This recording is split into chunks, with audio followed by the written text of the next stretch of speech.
Hello and welcome to my very first YouTube video.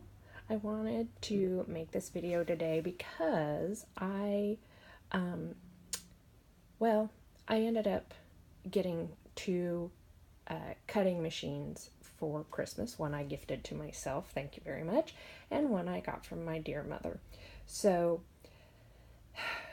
they are such a huge investment, and I'm not a professional cutter of things, so it didn't really make sense to have both of them. So I started out with the Cricut Maker last night because that is the one I thought, okay, I'm definitely going to want this one. And don't get me wrong, there were several very good things about it, but it wasn't exactly what I was hoping for. So, and because I think the real advantage to it is cutting fabric, and so far I am not much of a seamstress or a sewer, and so I thought, well, to get that little creative itch scratched, maybe this might be what I like better, because I do like the idea of having some freedom with it. And I know that there is freedom with the Cricut design space, which is essentially where you do all of your work before you actually just throw the mat into the machine. This is not, by the way, a Cricut Maker. I have that. Actually, you can see some of the materials for it, supplies over there, next to my in-window AC unit. Anyways, so I should have started this last night, but right now I'm working on the Brother ScanNCut2. It's, if you can see there, CM350 is the model number. And I appreciate it when other videographers, YouTubers, mention exactly what it is that they're working with. So anyways, I wanted to point out a couple of things that I noticed, just first impressions between these two. So first of all, like I said, the Cricut Maker came very, it was well packaged and all of that. And in fact, it was in a shrink wrap, very heavy plastic wrapping when I opened it. And I thought, hey, that's kind of cool, but does that really matter? Not really, other than knowing you're not getting somebody else's return. Although I suppose they could do that. Duh. Okay. But what I enjoyed or liked about today is that I could just open up this machine. I did not have to get on my computer. Don't get me wrong, I love my computer. I love working on my computer. I work on my computer all the time. Or play, rather. But I liked that I could just open up the ScanNCut, read through the really important information on these pages, and get down to my very first cut. And what I discovered, I will bring over here, is that following the advice here, let me cover up my mat like it says to do in the instructions. So I saved the sticky, which I also want to mention, the sticky on this mat is very different than on the Cricut. Now, I had, back in the day, which really was 4 years ago, but I guess in tech world, that's a long time ago, I had a Cricut Mini. Actually, I still have it. I'm going to give it to a friend of mine. But I did not like the mats, because if you've worked with a Cricut before, the mats get really gunky, and they've come out with these different adhesive strengths, and I know that Brother does too, and I don't have any experience with the ScanNCut prior to today. But what I did is, first of all, just mentioning the tacky part of the mat, I just felt like it was cleaner. There wasn't as much to clean up after I did my cutting, and it just it was just easier to work with. Now, some people say that they go through them faster, but I'd be okay with that as long as, you know, working with it was fairly simple. So my first cut was, I followed all the recommendations on the instructions that came with it, and because this is kind of a lighter weight cardstock, it's not you know, like the really thick stuff. And I wish the packaging would show, or somewhere on the paper, and maybe it doesn't, I'm not aware of it, would show what thickness or millimeter thickness the paper is, because it mentions on the documentation how, or for the ScanNCut, you know, what your blade depth should be based on the weight of your paper, or the size, oh gosh, I'm just blathering on, and I'm not saying what I mean to say. The weight of the paper, the thickness of the paper, it tells you what blade you should use. But I got this on Black Friday up in Franklin while I was on my way home from family. I couldn't miss Black Friday. And so I stopped and I got this, but I can't see anywhere on, not that I ever looked before. I mean, I did look before starting this video, but I didn't see anywhere where it said, you know, it's this weight, or it's just simply listed as, you know, medium weight paper pad, I guess is what it says, but that's not very specific, and I'm all about the details. So anyways, I used the recommendations on the information, and so the BD stands for blade depth, so I used a 3.5 blade depth and 0 pressure, which I noticed on all the paper it says 0 pressure, but if you look, you can see that it was pretty jagged. And so then I looked again at the documentation, and it said, okay, if that doesn't work, or a heavier weight paper, use 4 blade depth. So I tried that again with 0 pressure. This time it just didn't even cut all the way through. Oh, my hand looks so old. Oh my gosh.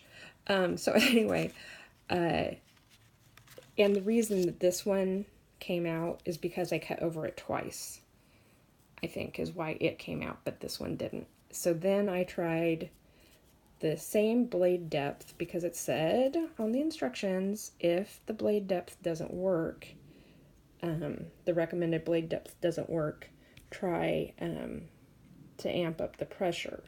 So I went ahead, even though it says not to use any pressure with paper, I used a 1 pressure, and it cut it out beautifully. And importantly, on my mat, because you want to know, is it, you know, damaging the mat? Is it doing anything by using that blade depth, or the pressure, pardon me? Is it doing anything to the mat? And you probably cannot see that. Here, let me move this light really quick.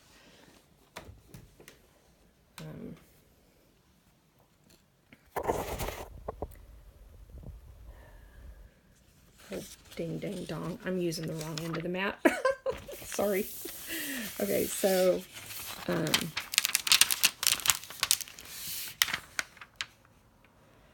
you can probably not see. Okay, so maybe you can. These little divots in the mat, like you can see right here. Anyways, I'll explain to you what I am seeing. So the first triangle, that's the 3.5, whoops.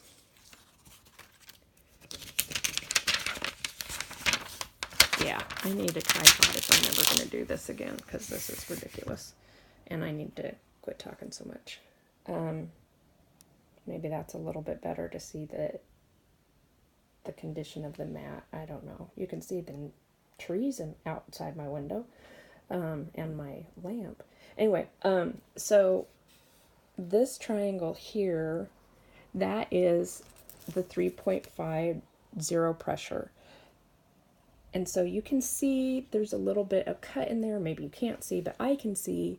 And then the second one, there's barely any at all. And then the third one, there's barely any at all. So basically, the conclusion is that this 3.5 zero pressure, going over it 2 times, made more of a cut in the mat itself than using the blade depth of 4 with a 1 pressure. Because I was really afraid that if I went ahead and used pressure when it said not to use pressure on paper, that I would be messing up my mat, and I am happy to report that it did not mess it up. And actually cutting it twice this way did. So right now, my overall feeling for both of these, oh my gosh, this thing is 11 minutes long right now.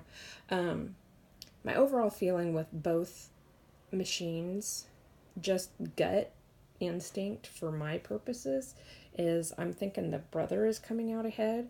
I'll do another little thing on the Cricut in a minute, but I can just show you really quickly. This is from last night. You can see I kind of went crazy with the fabric trying to do things. What I found was when you're in the design space and you're trying to do a